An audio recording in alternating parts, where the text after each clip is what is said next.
I was 43 when I first heard the word Baha'i. Yeah. It was a friend up in the north.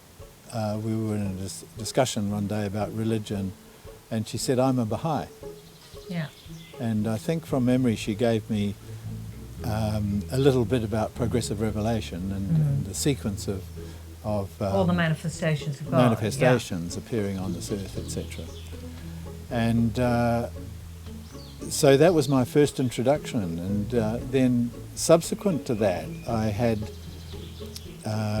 Wendy was busy reading and, you know, consuming every book she could find on the Baha'i faith to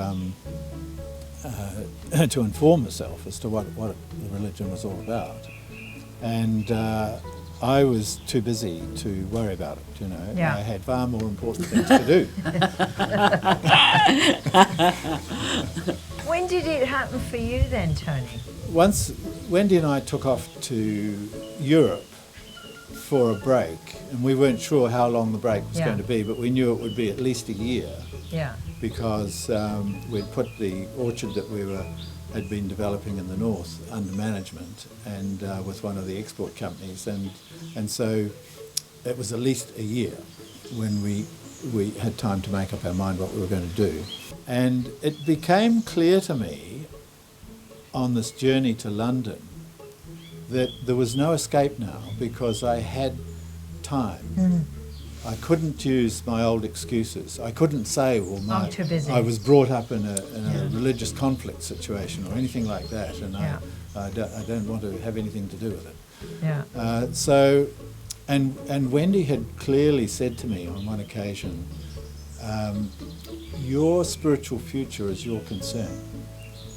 You know, you can't be told, you're not to be told what to do. You've got to, it's an individual search for the truth. So you have to take the initiative yourself.